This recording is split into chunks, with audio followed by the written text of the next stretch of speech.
Hello and welcome to the channel.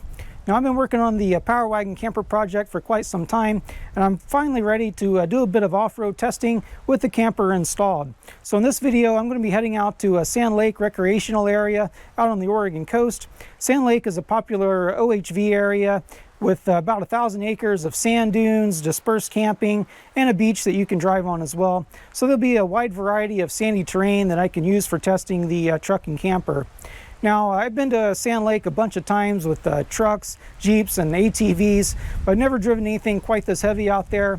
And I have seen heavier vehicles struggle in the soft sand, including trucks that are hauling campers or pulling trailers.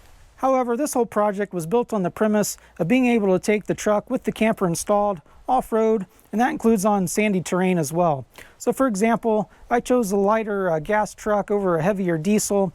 I have very low gearing, off-road suspension, locking differentials, and I even chose the one of the lightest campers available with the flushing toilet.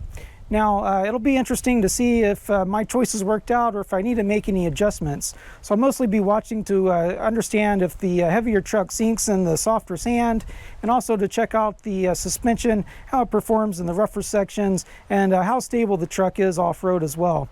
Now, I'll also be looking for any potential stress points, so I'll be looking at the turnbuckles and also the attachment points of any signs of stress while I go off-road and into the rougher sections.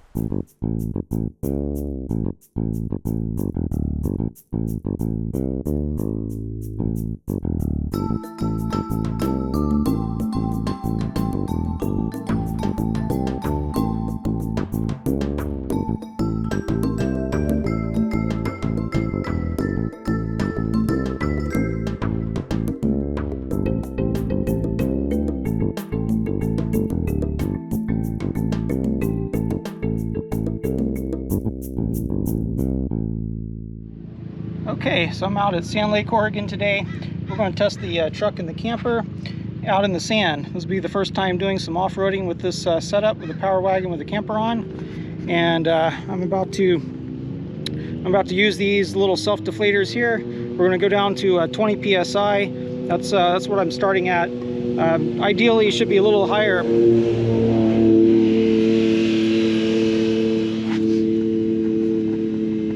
Ideally, the pressure should be a little higher, about 22 psi, but these are preset to 20, which is what I set it for without the camper on. But I think 2 psi is okay, so we're going to go ahead and get these guys in place.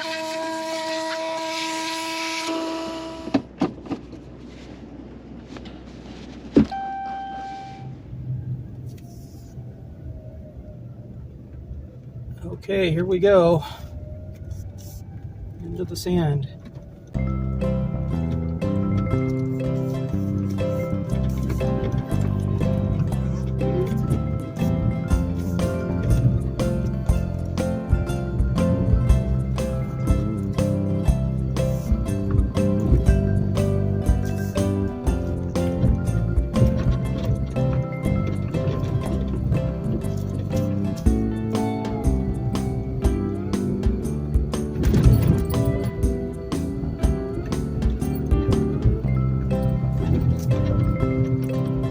Here's an interesting vehicle.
I'm getting a sunset back here behind me out here at Sand Lake, and today was a pretty good day with the Power Wagon and with the camper installed. It really performed flawlessly out here on the sand. It seemed that 20 psi worked out really well. I got plenty of traction without being too low that I lost a beat off the rim. So I think 20 psi was going to work pretty well for this truck with this camper. So anyway, I think things worked out great. I didn't have any issues, nothing broke. I was able to get anywhere I wanted to. I didn't get up into the tallest dunes out here, but I wasn't intending to. Really all I wanted to do was be able to come out here to the beach and also get into the dispersed camping areas, and I was able to do that without any issues. It also seemed that the articulation was working really well and the shocks were really soaking up the bumps. So all in all, I think things worked out really well.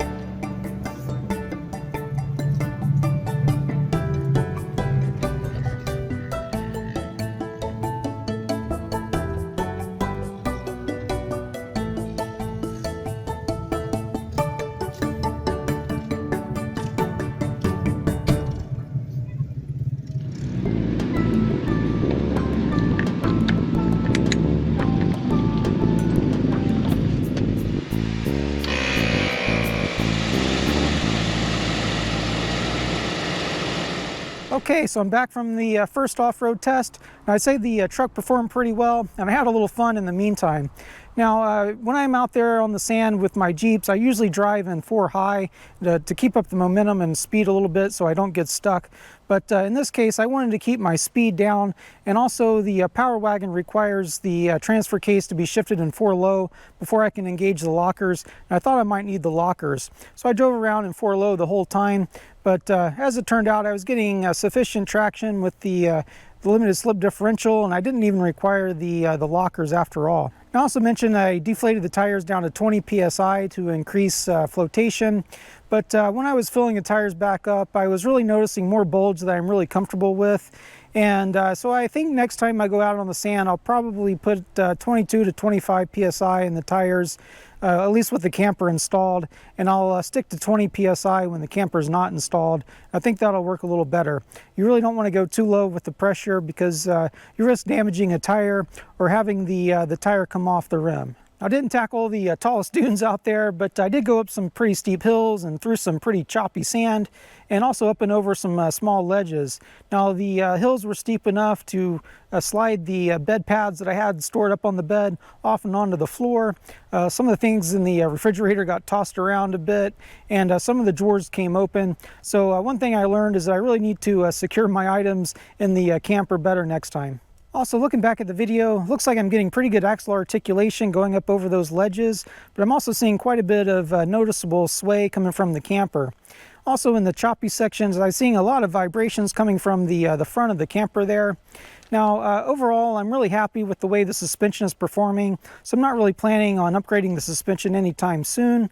I just need to make sure I keep the speed down, keep it nice and slow and steady to keep the vibrations and the sway down, and I think I should be fine.